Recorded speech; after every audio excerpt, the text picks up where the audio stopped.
এই বিপদে আমার ভাই সরে গেছে, মার বয়স হয়েছে, ওনারও দেখার অবস্থা নেই, আব্বা নাই, ভাই ভাবি সব সরে গেছে, কেউ থাকে না।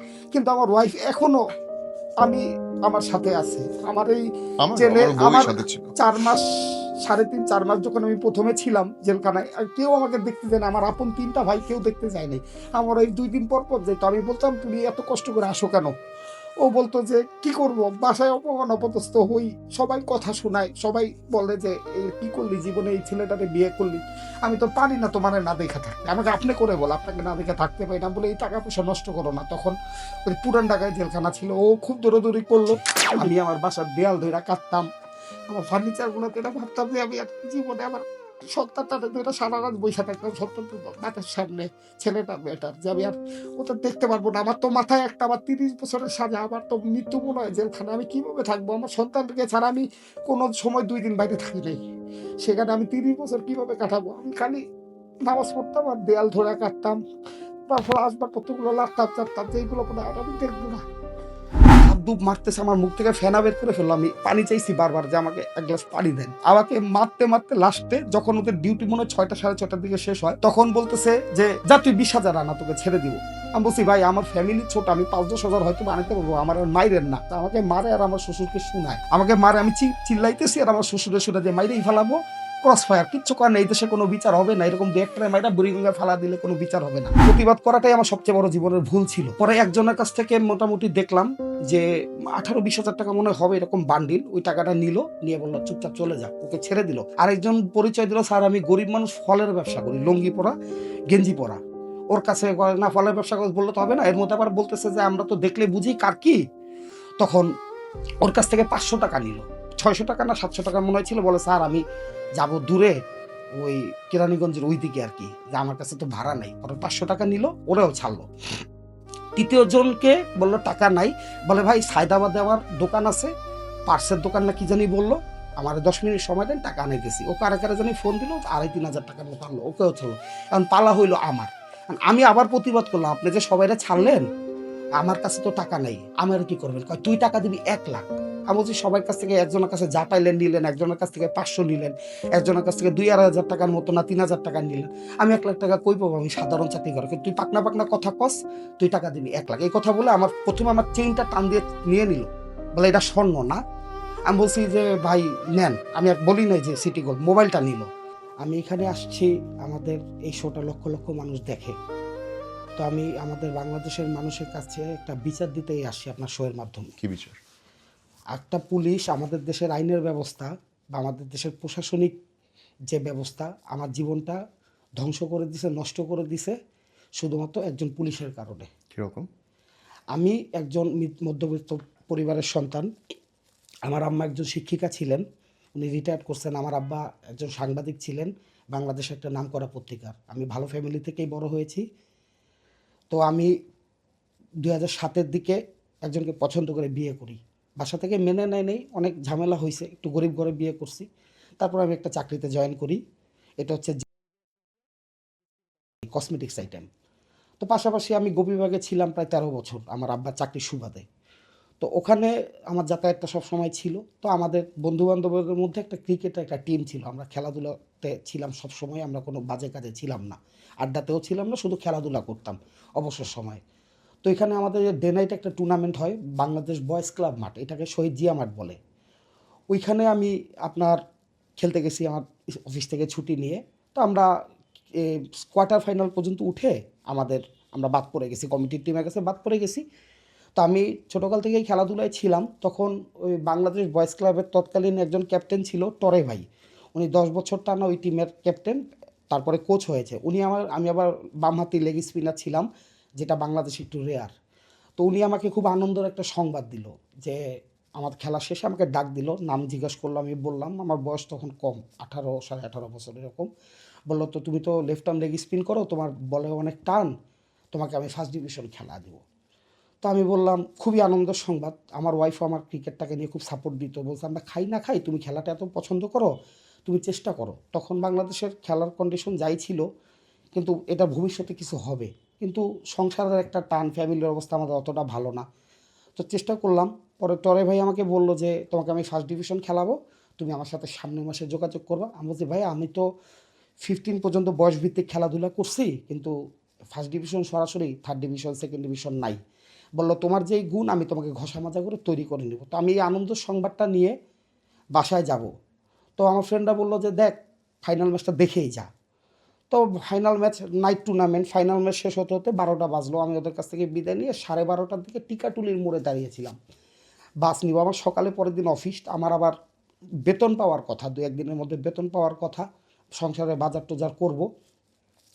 তো পরবর্তীতে আমি গোপীবাগের টিকাটুলির মোড়ে অনেকক্ষণ দাঁড়িয়েছিলাম, প্রায় আধা ঘন্টা দাঁড়ানো, কোনো গাড়ি পাচ্ছি না। এর মধ্যে একটা প্রাইভেট কার দাঁড়ালো, বললো ভাই আপনি কই যাবেন।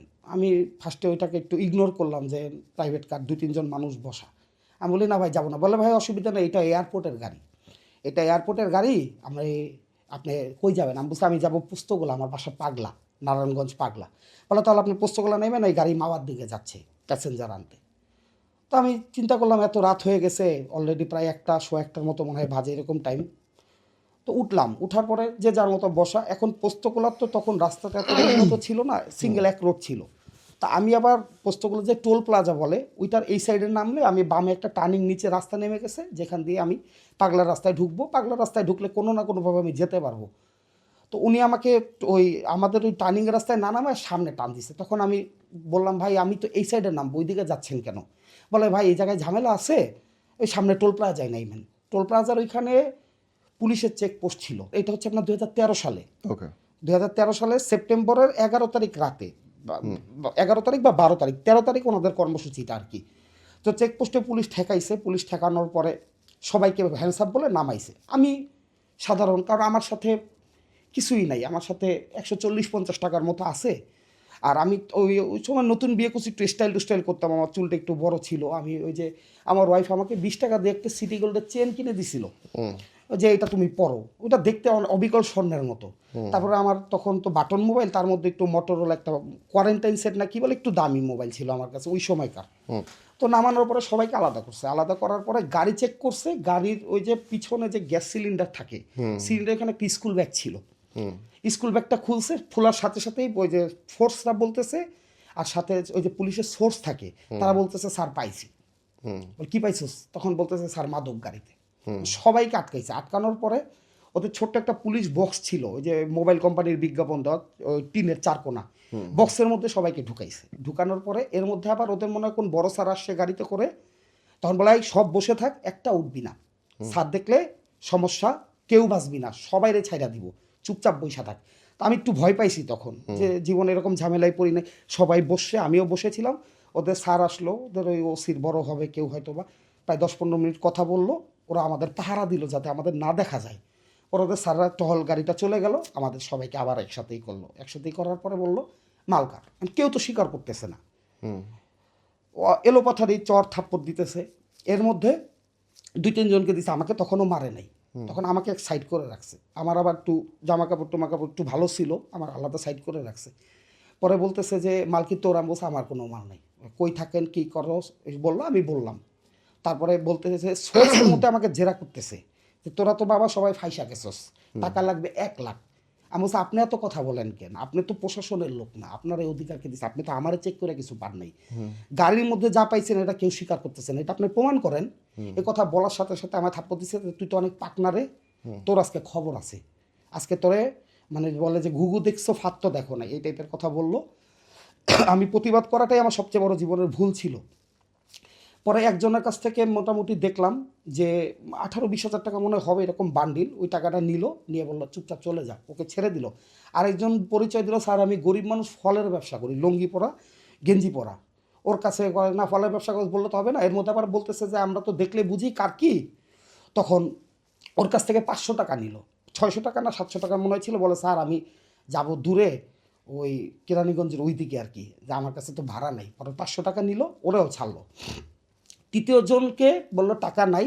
বলে ভাই সায়দাবাদে আমার দোকান আছে, পার্সের দোকান না কি জানি বললো, আমার 10 মিনিট সময় দেন, টাকা আনাইতেছি। ও কারে কারে জানি ফোন দিল, 2,5-3 হাজার টাকার মতো আনলো, ওকেও ছাড়লো। এখন পালা হইলো আমার। আমি আবার প্রতিবাদ করলাম, আপনি যে সবাইরা ছাড়লেন, আমার কাছে তো টাকা নেই, আমার কি করবেন? কয় তুই টাকা দিবি 1 লাখ। আমি বলছি সবার কাছ থেকে একজনের কাছে যা পাইলেন নিলেন, একজনের কাছ থেকে 500 নিলেন, একজনের কাছ থেকে 2-2,500 টাকার মতো না 3,000 টাকা নিলেন। আমি 1 লাখ টাকা কই পাবো, আমি সাধারণ চাকরি করি। তুই পাকনা পাকনা কথা কস, তুই টাকা দিবি 1 লাখ। এই কথা বলে প্রথমে আমার চেইনটা টান দিয়ে নিয়ে নিল, বলে এটা স্বর্ণ না। আমি বলছি যে ভাই নেন, আমি আর বলি নাই যে সিটি গোল্ড। মোবাইলটা নিল। এর মধ্যে পুলিশদের দেখলাম কি, ওই যে সৈনিক যারা, তাদের তো ওই যে মোবাইল পকেট থাকে না, তারা ওই যে ব্যাগ খুললো, ফেন্সিডিলের বোতল বের করলো। আমরা তো ফেন্সিডিল চিনি, আমরা তো আর এত অবুঝ না যে চিনি না। এক একজন 4টা 5টা করে পকেটে ভরলো, একজন জুতার ভিতরে ভরলো, কয় যে আজকে ধান্দাটা ভালো হয়েছে। এরা পুলিশটাই আমার সামনে সরাইলো। তখন আমারে বলতেছে এই মাল তোর। আমি বলছি ভাই এই মাল আমার নামে, জীবনে এগুলো খাই নাই, করিও নেই। তখন এক কথা দুই কথায় আমাকে খুব মারা হইলো, খুব মারা হইলো। টাকা আন, টাকা আন। আমি ফোন দিতেছি, কেউ ফোন ধরে না। রাত মোটামুটি 2টা 2:30 বাজে। তখন আমার বাসায় মোবাইলও অ্যাভেলেবেল না। আমার শ্বশুরকে আমি ফোন দিছি, আমার ওয়াইফকে আমি ফোন দিছি, কেউ ফোন ধরে না, মনে হয় ঘুমাইতেছিল। তার মধ্যে এখন বাসা থেকে কেউ ফোন না ধরাতে আমি যার এখানে চাকরি করতাম, ডিলার, ওনার নাম যে প্রোডাক্টটা কোম্পানি থেকে আনতো, আমি ওনাকে ফোন দিলাম, উনি ফোনটা ধরলো। ওনার আবার রাত জাগার অভ্যাস আছে। পরে ওনারে বললাম ভাই এই বিপদ আমার। তারপরে উনি পুলিশের সাথে কথা বললো। পুলিশ বলতেছে যে এরকম গাড়ির মধ্যে ফেন্সিডিল পাইছি ভাই, কিছু করার নাই, সবটি টাকা দেওয়া ছুটছে, আপনার এই লোক ছুটে তুলে টাকা লাগবে। তারপরে ভাই বলতেছে দেখেন কত কি লাগবে, ভাই কথাবার্তা বললো। পরে বলতেছে যান 1 লাখ বাদ 50,000 আনেন। ভাই বিশ্বাস করবেন না, যত রাত হইতেছে আমার মারতেছে, ধাপ ধুপ মারতেছে, আমার মুখ থেকে ফেনা বের করে ফেললো। আমি পানি চাইছি বারবার যে আমাকে 1 গ্লাস পানি দেন। আমি কিছু করি নাই ভাই। আমাকে মারতে মারতে লাস্টে যখন ওদের ডিউটি মনে হয় 6টা 6:30 দিকে শেষ হয়, তখন বলতেছে যে যা তুই 20,000 আনা, তোকে ছেড়ে দিব। আমি বলছি ভাই আমার ফ্যামিলি ছোট, আমি 5-10 হাজার হয়তো বানাতে পারবো, আমার আর মাইরেন না। আমাকে মারে। আর ওই যে আমার ডিলার, আবার এর মধ্যে আমার শ্বশুরের নাম্বার ছিল, আমার ওয়াইফের নাম্বার ছিল, এর মধ্যে আমার শ্বশুর ফোন ধরছে, আমাকে মারে আর আমার শ্বশুরকে শুনায়। আমাকে মারে, আমি চিল্লাইতেছি, আর আমার শ্বশুরের শুনে যে মাইরেই ফেলাবো, ক্রস ফায়ার, কিচ্ছু করার নেই, এই দেশে কোনো বিচার হবে না, এরকম 2-1 মাইরা বুড়িগঙ্গায় ফালা দিলে কোনো বিচার হবে না, এরকম কথাবার্তা বলতেছে। আমাকে আমার উপরে উঠা পাড়াইছে, আমার বুকের মধ্যে লাথি টুথি মারতেছে। তখন আমার মেয়েটার বয়স 1.5 বছর, আমার মেয়েটা তো এখন বড় হয়ে গেছে। আমি মানে আর একটা কথা বলতে পারতেছিলাম না যে আমার বিয়ের 5 বছর পরে আমাদের সন্তান হয়েছে। আমার বাসা থেকে আজও পর্যন্ত ঠিকমতো মেনে নেয়নি, আমি পছন্দ করে বিয়ে করছিলাম। তারপরে লাস্টে বলতেছে যে তুই 10,000 আনা, যখন 5:30টার মতো ফজর আজান দিয়ে দিছে। তারপরে এর মধ্যে বাসা থেকে যেভাবে হোক 5-6 হাজার টাকা যে ডিলার মিলে, উনি আবার আগে 2-1 দিন যে মাসের শুরু তো উনি কোম্পানিকে টাকা দিয়ে দিছে, টাকা টোকা অ্যাভেলেবেল ছিল না, 5-6 হাজার টাকার মতো মানে আনছে। এর মধ্যে আবার আরেক টিম চলে আসে, যে পুলিশের ডিউটি বদল চলে আসে। পরে আমাকে হ্যান্ড ওভার করে দিল, ব্যাগটা আমার কাঁধের মধ্যে দিল, ঠাস ঠাস করে আমাকে থাপ্পড় কিল ঘুষি দিল। বলে স্যার এইটারে পাইছি, এই পোস্তকলা ব্রিজ দিয়ে হাইটা যাইতেছিল, ডাক দিছি, চ্যালেঞ্জ করছি, কই যা, দৌড় দিছে, ধরছি। অথচ এটা কিন্তু আমাকে কিন্তু পাইছে গাড়ির মধ্যে, মালও পেয়েছে গাড়ির মধ্যে। আমি যেই বলতে নিলাম আমার ওই শক্তিটা নাই, আমি যে বলবো, বলে তাত্তার এটারে নিয়ে যান। পরে যে শ্যামপুর থানাকে আমার ঢুকাইলো, এর মধ্যে আমার বড় ভাই গেল, আমার মেজো ভাই গেল, আমার মামা গেল, আমার ডিলার গেল, 5-6 হাজার টাকা নিয়ে গেল। নেওয়ার পরে তারা বলে এখন আর কিছু করার নাই, আরেক টিম চলে আসছে, ব্যাপারটা জানাজানি হয়ে গেছে। রাতে যদি টাকা ম্যানেজ করতে পারতেন ও বাঁচত, ওরা এখন আর বাঁচন নাই, আমরা এখন চালান করে দিব। এখন ব্যাগের মধ্যে আমার অনুমানে কমপক্ষে 70-80 পিসের উপরে হবে। ওরা তো আমার সামনে লুটপাট করছে পুলিশ। পরে বলে অনেক দেন দরবার হইলো, যেই টাকাটা নিয়ে গেছে ওই টাকাটা আইও রাখলো উনি, নামটা এই, হ্যাঁ। পরে উনি টাকা রাখলো, টাকা রাখার পরে বলে জান একটু কি করতে পারি, রিকভারি কমায় দিব। পরে 30 বোতল ফেন্সিডিল দিল আমাকে। 5 দিনের রিমান্ড চাইলো, বলে যে 20,000 টাকা দেন, রিমান্ড চাবো না, বা 1-2 দিন চাবো, শিথিলযোগ্য, কিছু করবো না, সুন্দর ঘুম পাড়া রাখবো, টাকা দিবেন না, ওই আঙ্গুল প্লাস দিয়ে তুলে দিব, গরম পানি, কারেন্টের শর্ট, উল্টা করে ঝুলাবে, অনেক ধরনের হুমকি দিল। ভাইয়া দিছে কায়দা ওইখানে, যে ভাই আমার ভাই, এইটা বলতে বলতে আমাকে তাদের টেবিলের নিচে ঢুকাইছে। টেবিলের নিচে ঢুকানোর পরে আমার মাথাটা তার পায়ের মধ্যে দিয়ে আমাকে এই যে তাদের মোটা লাঠি দিয়ে এইভাবে করে মারতেছে। আর আমি সারা রাত কিছু খাই নাই, আমাকে 1 গ্লাস পানি দেয় নাই। আমি পানি চাইছি, আমারে বলে যে বেশি কথা বলে মুখের মধ্যে পেশাব করে দিব, তাও পানি চাবি না। আমি বলছি ভাই আমি একজন মুসলমান, এটা কেমন কথা বলেন, আমি যতই অন্যায় করি, আমি তো মার্ডার করি না, আমি তো বলতেছি এটা আমার না। বলে যে এত কথা বলে লাভ নেই, টাকায় কথা বলবে, টাকা আনবি বাঁচবি, নেলে নাই। পরে ওই যে আইও উনি আমাকে টেবিলের মধ্যে ঢুকায় অনেক মারলো। মারার পরে ওই 5-6 হাজার টাকা যেটা দিছে পরে ওনার সাথে দেন দরবার হলো 10,000 টাকা নিয়ে আসবে বিকালের মধ্যে ম্যানেজ করে। আমাকে তো নিয়ে গেলে তো রিমান্ড দিলে তো সাথে সাথে আমাকে আবার থানায় নিয়ে আসবে। রিমান্ড দিলে ওনারা মামলাটা এইভাবেই সাজাইলো, ওই যে আমি পোস্তগোলা দিয়ে দৌড় দিছিলাম, আমার কাঁধে ফেন্সিডিলের ব্যাগ ছিল, চ্যালেঞ্জ করছে, আমি তাদের চ্যালেঞ্জ অ্যাকসেপ্ট করি নাই দেখে পালাইতে নিছি, ধরছে। পরে 10 দিনের রিমান্ড উনি চাইছে, 10 দিনের রিমান্ড চেয়ে আমাকে ম্যাজিস্ট্রেট কোর্টে তুলছে। তোলার পরে যখন আমাকে কোর্টে উঠানো হলো তখন ম্যাজিস্ট্রেট সাহেব ছিল, উনি ইয়াং মানুষ, আল্লাহ ওনাকে বাঁচায় রাখুক, উনি আমাকে অনেক বড় একটা উপকার করছে, যিনি ম্যাজিস্ট্রেট বিচারক। উনি আমার ফেসের দিকে তাকায় আছে প্রায় 30-40 সেকেন্ড। আমি দেখলাম আমাকে যখন কোর্টে উঠানোর আগে অন্যান্য মামলা উনি খুব শর্টে পরিচালনা করলো, 1 মিনিট 40 সেকেন্ডের মধ্যেই ধাপধুপ, হয় কাউকে রিমান্ড দিল, কাউকে জামিন দিল, কাউকে দিল না, জেলে পাঠাইলো। তো উনি আমার দিকে তাকায় আছে প্রায় 30-40 সেকেন্ড, আমাকে দেখলো, আমি বিধ্বস্ত অবস্থায় ছিলাম। তো উনি আমারে বলতেছে যে আপনি কি জানেন আপনার বিরুদ্ধে অভিযোগ কী? তখন আমার শক্তি নাই কোনো, তারপরেও আমি একটু আমার মাথায় কাজ করলো যে আমার এখন বাঁচতে হবে, যেহেতু আমি হাইসা গেছি, আমার তো অলরেডি কোর্টের বারান্দা পর্যন্ত আমি গেছি, তার মানে এখানে আমার বাঁচতে হবে, যেভাবে আমার যতটুকু বুদ্ধিতে কুলায়। আমি বললাম জি স্যার আমি জানি। বলে যে আপনি কি করেন? আমি বললাম স্যার আমি কোম্পানিতে মার্কেটিং সেলসের রিপ্রেজেন্টেটিভ হিসেবে কাজ করতেছি। তখন বলতেছে আবার কি? ম্যাজিস্ট্রেট সাহেব বলতেছে। তখন ওই যে অন্যান্য উকিলরা কোর্টে বসা থাকে, তারা বলে ওই যে স্যার তেল সাবান পাউডার ওই কোম্পানি। তখন বলতেছে যে আপনার সাথে কি করছে বলেন। উনি আমাকে যখন এই কথাটা বললো আমি খুব শর্টকাটে বললাম যে স্যার আমি এরকম গাড়ি দিয়ে যাচ্ছিলাম রাস্তার মধ্যে, প্রাইভেট গাড়ি দিয়ে, এয়ারপোর্টের গাড়ি, পুলিশ চেকপোস্টে ঠেকানোর পরে 3-4 জনকে পাইছে, সবার কাছ থেকে টাকা নিয়ে ছাড়ছে, আমাকে অনেক মাইরা এই ব্যাগটা আমার কাঁধে দিচ্ছে, আমি সম্পূর্ণ নির্দোষ, আমি এই ব্যাপারে কিছু জানি না। আমি এতটুকু বললাম, বলে আমি ওইখানে বৈশা পড়লাম, আমার আর শক্তি নাই। তো উনি আমার দিকে আবারও 5-10 সেকেন্ড দেখলো, দেখে বললো 10 দিনের রিমান্ড না মঞ্জুর, জেলখানায় পাঠায় দেন। তো উনি আমাকে এই দিক দিয়ে বাঁচাইলো রিমান্ডটা, কারণ আমার ফ্যামিলির অবস্থা আমি জানি যে আমার সারা জীবনে খোটা শুনতে হবে, তোর জন্য হাজার হাজার টাকা গেছে। এখন এটা বলার পরে আমার আর রিমান্ডটা হইলো না, আমাকে জেলে পাঠা দিল। জেলে পাঠানোর সময় ভাইয়ের সাথে দেখা হইলো, ভাইয়ারে বললাম ভাইয়া আর টাকা পয়সা দিও না, আমার রিমান্ড দেয় না। আমি জেলে গেলাম, 3.5 মাসের মতো আমার জেল খাটতে হয়েছে। তখন আমার ওয়াইফ অনেক অপমান অপদস্থ হয়েছে আমাদের বাড়ি। আমি তো প্রথমে আমাকে তো মেনে নেয় নাই, 3 মাস বউই সাথে থাকে আর কেউ থাকে না? জি বউই সাথে থাকে আর কেউ থাকে না? আমার ওয়াইফ অনেক, এখন আমি আজকে আপনার শোর মাধ্যমে বলি, আমি ওকে কোনো সময় চাহিদা মতো কিছু দিতে পারি নাই। আজকে আমি বলি হয়তো বা এটাও দেখবে, আমি ওকে অনেক ভালোবাসি, কিন্তু ওই বিপদে আমার ভাই সরে গেছে, আমার মার বয়স হয়েছে, ওনারও দেখার অবস্থা নেই, আব্বা নাই, ভাই ভাবি সব সরে গেছে, কেউ থাকে না।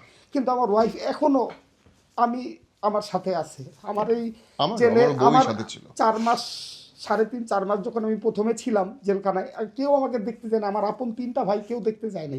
আমার ওই 2 দিন পর পর যেত, আমি বলতাম তুমি এত কষ্ট করে আসো কেন? ও বলতো যে কি করব, বাসায় অপমান অপদস্থ হই, সবাই কথা শোনায়, সবাই বলে যে এই কী করলি জীবনে, এই ছেলেটাকে বিয়ে করলি। আমি তো পারি না তোমার না দেখা থাকতে, আমাকে আপনি করে বল, আপনাকে না দেখে থাকতে পারি না, বলে এই টাকা পয়সা নষ্ট করো না। তখন ওই পুরান ঢাকায় জেলখানা ছিল, ও খুব দৌড়াদৌড়ি করলো।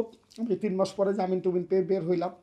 যেদিন আমি জামিন পাইছি সেদিন আমি সব কিছু ভুলে গেছিলাম যে যাক আল্লাহ আমাকে বের করছে। তো আমি আবার চাকরি টুকরি শুরু করলাম। 12টা বছর আমি কোনো হাজিরা মিস করি নাই, আমি আইনের প্রতি শ্রদ্ধাশীল ছিলাম। আমার উকিল সব সময় হাজিরার সময় 1,000-2,000 করে টাকা নিত। আমি তার নামটাও বলে দিই, তার নামটা হচ্ছে,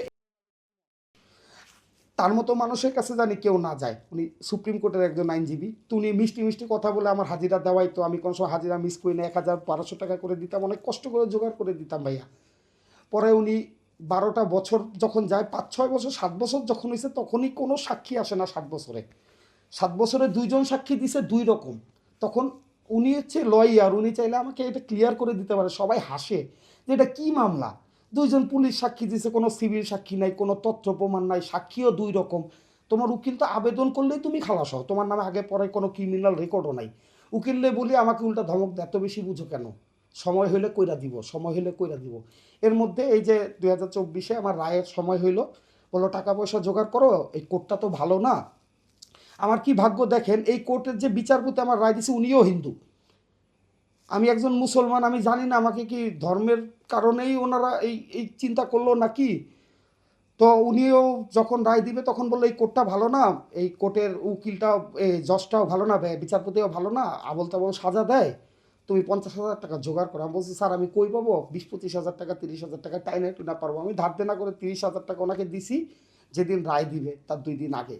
তো উনি আমারে বলতেছে যে সমস্যা নাই, খালাস হয়ে গেছে, পিপি টুপিরে খাওয়াবো, খালাস হয়ে গেছে। আর রায়ের দিন উনি আমাকে সকাল 9টায় আমি করলাম, বাসা থেকে কেউ যাবে না, আমার ওয়াইফ আসতে চান, আমি না করলাম যে না, যেহেতু খালাসি হব, চিন্তা করে না, আমি আসার সময় মিষ্টি নিয়ে আসবো, আমি আজকে অনেক বড় একটা মানে ওই গঞ্চনা থেকে মুক্ত হব, যেটা আল্লাহ পাক আছে, আল্লাহ পাক আমারে দেখবে। তো আমি বলছি মিষ্টি আনবো, আমার মেয়েটারে বললাম যে কি মিষ্টি খাবা। ছেলেটা আমার ছোট, তখন 1 বছরের 12 মাস এরকম বয়স হয়েছে ছেলেটা। তো গেলাম, যাওয়ার পরে উকিল আমাকে চেম্বারে বসাইলো, বসানোর পরে বলতেছে কি, উনি যে ওনাদের হাজিরা থাকেন না বিভিন্ন ক্লায়েন্টের, উনি আমারে বলতেছে তুমি একটু বসো। আমি বলি স্যার আমারটা কী খবর? বলে তোমার রায় তো 12টা 12:30, সমস্যা নাই, সব ওকে আছে, তুমি একটু বসো, আমি হাজিরাগুলো সাইরা আসবি। তখন উনি আমাকে বাইরে থেকে গেটটা লাগা দিয়া যায়, তালা মারতেছে। আমি বলি স্যার আমার তালা মারতেছেন কেন? কয় না, ওই যে মানুষজন এসে ডিস্টার্ব করবে, বারবার খুঁজবে, তুমি বসো এখানে, আল্লাহ আল্লাহ করো, জিকির টুকির করো, দোয়া পড়ো। আমাকে দোয়া শিখা দিয়ে গেল যে সব কিছু ঠিক আছে ইনশাল্লাহ। স্যার আপনি আসবেন কখন? কয়ে যে 0.5 ঘন্টা। এই কথা বলে উনি 1:45 সময় আসছে। আমার তো এর মধ্যে ভিতরে আমার মানে কলিজায় পানি নেই, কী হইতেছে না হইতেছে। 1:45 এসা বলে তোমার জন্য খারাপ খবর আছে। আমি বলছি কী স্যার? তোমার যাবজ্জীবন 30 বছরের সশ্রম কারাদণ্ড দিয়ে দিচ্ছে। আমি তখন এখানে হাউমাউ করে কায়দা দিলাম যে আমি কিছু করি না, আমি কিসের জন্য সাজা পাইলাম, আমি এতগুলো টাকা দিলাম, আমি তো আইনকে শ্রদ্ধা করছি। এগুলো বলে লাভ নাই, 3-4 লাখ টাকা জোগাড় করো। আমি বললাম আমি 3-4 লাখ টাকা কই পাবো? তোমার আব্বা একজন সাংবাদিক, তোমার আম্মা একজন শিক্ষিকা, রিটায়ার করছে, লক্ষ লক্ষ টাকা, তোমাদের নিজেদের বাড়ি আছে, টাকা ম্যানেজ করো, আত্মীয় স্বজন আছে, টাকা ম্যানেজ করো, আর 3-4 মাস পালা থাকবো। আমি বলছি আমি একদিনও পালা থাকবো না, আমি অন্যায় করি না, আমি পালা থাকবো কেন? পালা থাকো, টাকা পয়সা জোগাড় করো, কিচ্ছু হবে না, 6-7 মাস 1 বছর খাটলে আবার বাইক করে দিব। আমি বলে এইটা আপনার মনের মধ্যে ছিল, আপনি আবার টাকা নেওয়ার জন্য আর কত ব্যবসা করবেন মানুষের সাথে, আপনি আমার জীবনটা ধ্বংস করে দিলেন। অনেক চিল্লাচিল্লি হয়েছে, আমি চলে আসলাম। আসার পরে আমার কেউ গেল না, তারপর আমার ফ্যামিলিকে আমি কাছে পাইলাম না। রায় শোনার পরে আমাকে আরও ঘৃণা, যে তোর কলঙ্কিত করছিস, তোর জন্য আজকে আমাদের এই অবস্থা, তুই বের হয়ে যা, তোরটা তুই বুঝ। আমার ওয়াইফকে খুব অপমান করলো, তোকে বিয়ে করে আমার ছেলেটার এই অবস্থা, অনেক কিছু বললো, ও নীরবে কাঁদলো। তখন আমি বললাম যে দেখো আমার ফ্যামিলি আছে, এখন হয়ে গেছে, তোমরা আগাও, কেউ আগাবে না। ওরা আমার ওয়াইফ গেল, যাওয়ার পরে উকিলের সাথে অনেক বাকবিতন্ত্র তর্কাতর্কি হয়েছে, হওয়ার পরে টাকা ফেরত চাইলাম যে আপনি আমার টাকা ফেরত দেন। পরে উনি আমাকে 10,000 টাকা দিয়ে দেয়। 10,000 টাকা দিয়ে বলে যে এই টাকা আছে, বাকিটা খরচ করে ফেলাইছি। বলে যে এই কাজটা ঠিক করলেন না, আমি আল্লাহর কাছে বিচার দিলাম যে আপনি সামান্য কিছু টাকার জন্য আপনি আমার জীবনটা একবার চিন্তা করলেন না। এর থেকে কত বড় বড় অপরাধী, হাজার হাজার বোতল ফেন্সিডিল, হাজার হাজার ইয়াবা নিয়েও মানুষ খালাস পায়, করে আমি না করে কেন সাজা পাবো? আমি তো করি নাই, আমি জীবনে যে জিনিসটা একবার 1 ফোঁটা খাইয়া দেখি নাই, সেটার জন্য আজকে আমার এই 12টা বছর আমি যে আইনকে শ্রদ্ধা করলাম। সবাই বলছে 5 বছর 6 বছরের মধ্যে এই মামলাটা শেষ হয়ে যেত। আপনি আমাকে 12টা বছর হাজিরা দিলেন যে রায় পর্যন্ত যাক। আপনি আবেদন করলেই হইতো যে স্যার সাক্ষী প্রমাণ নাই, এই আসামিটারে মুক্তি দেন। আপনি করলেন না, আপনি আমার ফাঁসাইলেন। যাক, আমি পরে অন্য উকিল ধরলাম, হাইকোর্টের একজন আন্টিকে ধরলাম। পরে কোর্টে আমার শ্বশুর আমার ওয়াইফ 3,000 টাকার মতো দিল, যে রায়ের কপিটা আপনি কয়েকদিন পরে টাইপিংয়ে পাঠান, এটা আবার টাইপিংয়ে পাঠাইলে অর্ডার যায় আর কি। বলে সমস্যা নাই, 1 মাস পর্যন্ত টাইম আছে, টাকা পাওয়ার পরে 1 মাস পর্যন্ত টাইম আছে, আপনি 1 মাসের মধ্যে উকিল টুকিল ধরে সব টাকা পয়সা জোগাড়যন্ত্র করেন, 1 মাস পরে সারেন্ডার করতে বলেন, তারপরে আমরা এই মামলা টিকবে না। ওনার মামলার নথি টথি দেখে বললো এই মামলা টিকবে না, এটা তো ওনাকে ষড়যন্ত্র করা হয়েছে, ওনার এইটা কপাল খারাপ, এই ভদ্রলোকের কপাল খারাপ, এই মামলা এই পর্যন্ত আসার কথা না। পরে 1 মাসের টাইম যেহেতু পাইলাম, এর মধ্যে আবার ওই আসতেছে, মানে হিসাব করে দেখলাম যে 3-4 মাস, যেহেতু বলছে সামনে রোজা আসতেছে, তো বাসা থেকে বললো যে বাবা কী করবা, চাইলে 1 মাস 2 মাস 3 মাস বাইরে থাকতে পারবো। আমি বললাম যে না, 2-3 দিন যখন গেল আমি রাতে ঘুমাইতে পারতাম না। বাসার নিচ দিয়ে সিএনজি যাইতো বা প্রাইভেট গাড়ি যাইতো, আওয়াজ দিত, হর্ন দিলে মনে হতো এই যে পুলিশের গাড়ি, এই যে র্যাবের গাড়ি আমার ধৈর্য নিয়ে যেতে আসছে। আমি আমার বাসার দেয়াল ধৈরা কাটতাম, আমার ফার্নিচারগুলোতে এটা ভাবতাম যে আমি আর জীবনে আমার সন্তানটা ধরে সারা রাত বসে থাকতাম, সন্তান মাথার সামনে, ছেলেটা মেয়েটার, যে আমি আর ওটা দেখতে পারবো না। আমার তো মাথায় একটা, আমার 30 বছরের সাজা, আমার তো মৃত্যু মনে হয় জেলখানে, আমি কীভাবে থাকবো? আমার সন্তানকে ছাড়া আমি কোনো সময় 2 দিন বাইরে থাকি নাই, সেখানে আমি 30 বছর কীভাবে কাটাবো? আমি খালি নামাজ পড়তাম আর দেয়াল ধরে কাটতাম, তারপর আসবাবপত্রগুলো লাটতাম চাটতাম যে এইগুলো পরে আর আমি দেখবো না। পরে 2-3 দিন যাওয়ার পরে আমার ওয়াইফও বলতেছে যে কী করবো? আমি বলে আমি রাতে ঘুমাইতে পারি না, আমার আতঙ্ক লাগে, এই মনে আইসা নিয়ে গেল, আমার নিয়ে যাও, আমি তো কিছু করি নাই, আল্লাহ আছে উপরে, আমার কোর্টে নিয়ে যাও, আমি সারেন্ডার করবো, আমার তাড়াতাড়ি ভিতরেই পাঠাও। পরে আমি সারেন্ডার করলাম, 4 দিনের মাথায় সারেন্ডার করলাম। আবার হাইকোর্ট জেলখানায় সশ্রম কারাদণ্ড দিল। ওই যে জেলখানার সবচেয়ে বড় রান্নাঘর যেটা আসামিদের জন্য রান্না হয়, এখানে দিল, অনেক কষ্টের কাজ দিল। আমার আবার অ্যাজমার সমস্যা ছিল, ইনহেলার ব্যবহার করতে হতো, এখানে আবেদন করে আমাকে একটু সহজ কাজ আমি করছি। পরে এর মধ্যে কেউ দৌড়ায় না, আমার ওয়াইফ 4টা মাস দৌড়ে দৌড়ে আমার 4 লাখ 4.5 লাখ টাকা লাগছে। এখন আমার শ্বশুরবাড়ির অবস্থাটাও নর্মাল, আমিও তখন ছোটোখাটো চাকরি করি। আমি তখন ওই যে মার্কেটিংয়ের চাকরি তো আমার চলে গেল জেল খাটার পরে, তখন আমি এই যে আমাদের পাগলা তালতলা বলে এখানে রডের মার্কেট আছে, এখানে ট্রান্সপোর্ট আছে কয়েকটা, আমি ট্রান্সপোর্টের প্রতিনিধি হিসেবে কাজ করি, যে সারা বাংলাদেশে রড ডেলিভারি দেয়। তো আমরা মিলে মিলে গিয়ে সবাইকে ওই রড দেই, আমরা রডটা বাছাই করে দিই, বান্ডিল গুনে দিই বা চালান বুঝা দিই। একটা গাড়ি নিয়ে গেলে 600 টাকা পাই। তো মোটামুটি সপ্তাহে 3-4টা গাড়ি হয়, বাড়ি নিজের ছোটোখাটো একটা বাড়ি আছে। তো চলে যাইতেছিল, কিন্তু আমাকে বের করতে গিয়ে জেলখানা এবং উকিল খরচ বাবদ, এখানে উকিল এই উকিলও বেইমানি, বলে 1 লাখ টাকার মধ্যে বের করে ফেলবো, 2.5 লাখ টাকা নিয়ে গেছে। আর এই টাকা তো আমার ক্যাশ নাই, আমি তো ক্যাশ করতে পারি নাই, কেউ দেওয়ারও নাই। আমার ওয়াইফ এদিক দিয়ে চিন্তা যে কীভাবে কী করবো, আমি খুব ভাইঙা পড়ছিলাম জেলখানায়। আমি ও যখন দেখা করতে যেত আমি খুব কান্নাকাটি করতাম, তখন ও আরও বেশি ভয় পাইলো যে আমার অবস্থাটা খারাপ হয়ে গেছিলো, শরীর অনেক অসুস্থ হয়ে গেছিলো। আমাকে তাড়াতাড়ি বের করার জন্য, যে আমার হাজব্যান্ডকে ছাড়া আমি একটা ঈদও করি না, এই বিয়ের পরে আমি এই ঈদও করবো না, একটা মানে মানুষের কাছ থেকে ঋণ করছে, আমাদের এলাকায় একটা মহিলা আছে, তার কাছ থেকে 1.5 লক্ষ টাকা দিয়েছে লাভে। তা আমার হাজব্যান্ড বেরোত, তাকে 15,000 টাকা মাসে লাভ দিতে হবে, যেটা সুদ। বাধ্য হয়েই নিছে, তারা আত্মীয় স্বজন সবাই মুখ ঘুরে ফেলাইছে। পরে আমি জেল থেকে বের হইলাম, এই আজকে 2টা বছর ধরে ভাইয়া এই সুদ দিতে গিয়ে মহিলা এসে চিল্লাচিল্লি গালিগালাজ করে। এই সুদ দিতে গিয়ে এনজিওতে গেলাম, 1 লাখ টাকা নিলাম, ওই মহিলারে থামানো 3 মাসে 45,000, 1 লাখ টাকা তুলে এই 2 জায়গায় ঋণ, এভাবে 4-5টা এনজিও পেঁচায় গেছি। এখন এই যে আমি আমার ঘরের জিনিসগুলো বললাম না, আমার নিজের সব কষ্টে করা, আমি আমার একটা পরিপূর্ণ সংসার হইতে যা লাগে, টিভি বলেন, ওয়ার্ডরোব, শোকেস, আমি সব কিছু বিক্রি করলাম। এখন আমার মাটিতে ঘুমান লাগে। আমি এই ঋণের কারণে আমি আমার সন্তানকে, আমার সন্তান আজকে 5 দিন 6 দিন ধরে বলতেছে বাবা আপেল খাবো, পেয়ারা খাবো, আমি কিনা দিতে পারতেছি না। আমি একটা গাড়ি দিয়ে গেলে 600 টাকা পাই, 2 দিন আবার কাছে পাই না। ভালো কোনো চাকরি আমি করব, আমার পড়াশোনা অতটা বেশি না, আমি ম্যাট্রিক পাস করছি। আমি যে ভালো কোনো চাকরি করব, আমি মাস শেষে 30,000 টাকা বেতন পাবো, আমার তো প্রতি সপ্তাহে প্রতিদিন আমার ঋণের চাপে মানুষ আমাকে মানে নাস্তানাবুদ করে ফেলছে। আমি সব বিক্রি করে দিছি যে মানুষের বাঁচার জন্য।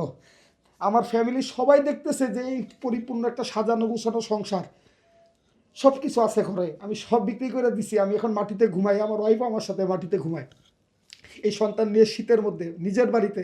তাও কেউ এখন পর্যন্ত হেল্পে আসলো না যে তুই কী সমস্যা, আমাদের সাথে বসেও না। আমার ফ্যামিলিটা এরকমভাবে আমাকে ঘৃণা, এই একটা ঝামেলার কারণে। তো এই দেশের আইনের ব্যবস্থার কারণে এই যে আজকে আমার এই অবস্থা।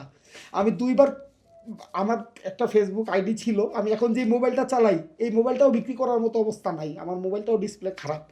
আমি 2বার কিডনি বিক্রি করার সিদ্ধান্ত নিছি, লিভার বিক্রি করার সিদ্ধান্ত নিছি। এখন আমি আপনার শোতে আসছি, মুখটা ঢাকছি কেন? এখন সবাই বলে শক্ত সামর্থ্য ছেলে, ভিক্ষা কেন চাও? আমাদের দেশে লক্ষ লক্ষ কোটি কোটি মানুষ, আপনার এই শোটা 2 লক্ষ 3 লক্ষ লোক দেখে। আমার জায়গায় আমাকে, আমি জানি আমার এই কথা হয়তো বা আমার এই শোটা, আপনার এই শোটা যখন পাবলিশ করবেন অনেকে নানান বিরূপ মন্তব্য করবে। আমি তাদের একটা কথাই বলবো যে আপনারা মন্তব্য করার আগে একবারের জন্য ভাবেন আমি আপনাদের ভাই, বা আমার জায়গায় নিজেকে দাঁড়া করা দেখেন আমার উপর দিয়ে কী গেছে। আমি 2বার পর্যন্ত সুইসাইড করতে গেছি। আমি 2বার এই দুর্মারার বিষ কিনছে, একবার আমি ওই গলায় দড়ি দেওয়া দিব এরকম চিন্তা। পরে আমি চিন্তা করলাম আমি যদি এখন মারা যাই, আমার এই ছেলেটা, আমি তো মুসলমান, আমার তো দুনিয়ায় কিছুই পাওয়ার থাকলো না, আজকের দেশের আইনের ব্যবস্থার কারণে আমার জীবনটা শেষ। আমি আল্লাহর কাছে কি জবাব দিব? আর আমার সন্তানের চেহারাটা আমার সামনে ভাইসে উঠছে, যে এই সন্তানটা কি বলবে। আমি থাকতেই আমার ফ্যামিলি এত অবজ্ঞা, আমার ওয়াইফ, আমার সন্তানটা এত অনাদর অবজ্ঞার শিকার হইতেছে। আমি যদি চলে যাই, আমার ওয়াইফকে তো আরও জীবনটা হারাম করে দিবে আমার ফ্যামিলির সবাই, যে তোর কারণে আমার ছেলে গেছে। তখন ছেলের প্রতি দরদ বাড়বে, আমার ভাইয়ের প্রতি ভাইয়ের দরদ বাড়বে, তোর কারণে আমার ভাই গেছে, তোর কারণে আমার ছেলে গেছে। আর বাইচে থাকতে যে আমি ধ্বংস শেষ, কেউ আমার দেখার নাই, কেউ আমাকে দেখার নাই। এই যে আমার ঋণের চাপ, আমি আপনার এখানে আসছি, বিশ্বাস করবেন না, মানুষের যে অনবরত, মানে আমি এখন আল্লাহরে বলে আল্লাহ আমার স্বাভাবিকভাবে নিয়ে যাওয়ার, কিন্তু বাঁচার অনেক আশা শখ ছিল। আমার 10 বছর পর আল্লাহ আমাকে একটা ছেলে দিছে। আমার মেয়ের 10 বছর পরে আমার ওয়াইফ বলছে যে একটা ছেলে সন্তান নাই, সবাই ঘরে ছেলে, খাটিয়া ধরার জন্য তো একজন লাগে বাইচা থাকলে। আল্লাহ 10 বছর পর আমাকে একটা ছেলে দিছে। এই ছেলেটা হওয়ার পর, আমার ছেলেটা আজকে 3 বছর বয়স, এই ছেলেটা হওয়ার পরেও আমি আমার ছেলেটার জন্য এখন পর্যন্ত কিছু করতে পারতেছি না। আর আমি কিভাবে এখান থেকে বের হব, আমি এখন আল্লাহর কাছে দোয়া করি, আল্লাহ আমার নিয়ে যাও। মানে আমি এতদিন বাঁচার এত শখ, আমি সামান্য একটা শুয়েও খুব ভয় পাইতাম ব্যথা পাবো বইলা, সেখানে আমার এখন বাঁচার কোনো ইচ্ছা নাই। যে আমি তো পারতেছি না, মানুষের অনবরত চাপ। এই যে মানুষ লক্ষ লক্ষ টাকা পায়, 4-5 লক্ষ টাকা ঋণের বোঝা আমার কাঁধে। এখন আমি আপনার শোতে আসছি, অনেক অর্থ সম্পন্ন লোক আছে বা অনেক অসহায় লোক আছে, আমার ভিক্ষার দরকার নাই, আমার সাহায্য দরকার নাই। আমি সম্পূর্ণ সুস্থ একটা মানুষ, আজ পর্যন্ত আমার কোনো বড় অসুখ হয় নাই, কোনো অপারেশন হয় নাই। আমি স্বেচ্ছায়, আমার রক্তের গ্রুপ হচ্ছে বি পজিটিভ। আমার এই ঋণ থেকে বাঁচার জন্য এখন যদি আমার একটা কিডনিও বিক্রি করা লাগে বা একটা লিভারও বিক্রি করা লাগে, পারবেন আমি না। তা তো সাহায্য কই পাবো বলেন? আমি পারবেন না, আইনে নিষেধ আছে। কিন্তু একটা কাজ আপনি করতে পারবেন, যারা দেখতেছে তাদেরকে যদি আপনার মোবাইল নম্বর বলেন, তাহলে যদি তারা আপনাকে বিকাশ বা নগদ করতে পারে, এইটুকু আপনি করতে পারেন। আপনি কি সবচেয়ে বড় কথা হচ্ছে ভাইয়া, আপনি কি চান আপনার অনেকে ফোন? মিথ্যা মনে করতে পারে, আমার কাছে সমস্ত প্রমাণ আছে। আমি এই যে চোখের জল মিথ্যা হইতে পারবে না ভাই, আমি অবশ্যই চোখের জল মিথ্যা। আপনি বলেন, আপনার নম্বরটা বলেন। 01947230809, এটা হচ্ছে আমার বিকাশ নাম্বার আমার ওয়াইফের। আবার বলেন। 01947230809। যারা দেখতেছে দেশ থেকে বিদেশ থেকে, তাদের জন্য যদি বলার থাকে কিছু। সবাই যদি আমাকে, আমরা তো অনেক টাকা, আমি এক সময় মানুষকে অনেক সহযোগিতা করছি। আমি, আমার পকেটে 10 টাকা আছে, একজন বলতেছে বাবা কিছু খাবো, আমি চিন্তা করি না আমি এই 10 টাকাই তো আছে, আমি কিভাবে চলবো, ওই 10 টাকাই বের করে দিয়ে দিচ্ছি। একটা মানুষ আমার কাছে আইসা বলছে বাবা একটু চা খাওয়াবা, আমার কাছে টাকা নেই, আমি বাড়ির নিচের দোকানে নিয়ে গিয়ে বাকি খাওয়াইছি যে ভাই খাওয়ান, আমি দিব না। আজকে আমি নিজে ভাবি নাই আজকে আমার এই অবস্থা হবে। 5 টাকা করেও যদি আমি সাহায্য পাই, 1 লক্ষ লোক আমাকে 5 লক্ষ টাকা হয়। আমি বাঁচতে চাই, আমি মানুষের কাছে একটা কথাই বলি, আমি অনেক চেষ্টা করছি ঘুরে দাঁড়ানোর, অনেক আত্মীয় স্বজন অনেক চেষ্টা করছি, আমি পারি নাই ভাই। সবাই তো সব কাজে সফল হয় না, আমি পারি নাই। আমি এখন বাঁচতে চাই আমার সন্তানটার জন্য। আমার বড় কোনো চাহিদা নাই, আমার কোনো বন্ধু বান্ধব নাই আমার জীবনে। আমার জীবনটা খুব স্বাভাবিকভাবেই চলতো। আমি কাজ করে আসতাম, বাসার নিচে একটু পুরি কিনতে যাইতাম সন্তানটাকে কোলে নিয়ে, ওয়াইফের সাথে লুডো খেলতাম, ক্যারাম বোর্ড খেলতাম, দুইজন বসে একটু নাটক টুটক দেখতাম, গল্প করতাম। আমি সব ধরনের রান্না জানি, সপ্তাহে একদিন চেষ্টা করতাম আমার ওয়াইফকে নিয়ে, বাচ্চারা নিয়ে রান্না বান্না করে খাইতে। আমি সাধারণভাবে, আমার বন্ধু বান্ধব বলে তুই স্বার্থপর, আমাদের সময় দিস না বলে, আমার বন্ধু, আমার বউ, আমার ছেলে, আমার মেয়ে। আমার ছেলেটা, আমি যখন প্রথমবার জেলে গেলাম, আমার মেয়েটা যখন হাঁটা শিখছে আমি দেখতে পারি নাই। আমার ছেলেটাও যখন হাঁটা শিখছে, আমি আমি জেলখানার এই সাইড থেকে দেখি আমার ওয়াইফ আমাকে দেখাইতেছে যে আপনার ছেলে হাঁটে দেখেন।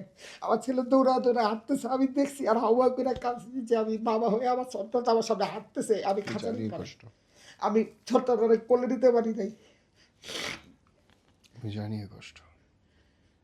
নিজের একটা ছেলে আল্লাহ দিছে, আমার তো পরিপূর্ণ সংসার, আমার তো বড় কোনো চাহিদা ছিল না। আমি তো, সবাই অনেকে আমাকে এইভাবে বলে যেমন কর্ম করছো ফল পাও। আমি তো মানুষের লক্ষ লক্ষ টাকা মারি নাই ভাইয়া, আমি কি কর্ম আমার তো জানা মতো আল্লাহ পাক জানে যে আমি কি এমন ক্ষতি করছি। আমি তো কোনো সময় কোনো, আমি যাকে পছন্দ করছি তাকে বিয়ে করছি, কোনো মেয়ের জীবন আমি নষ্ট করি নাই।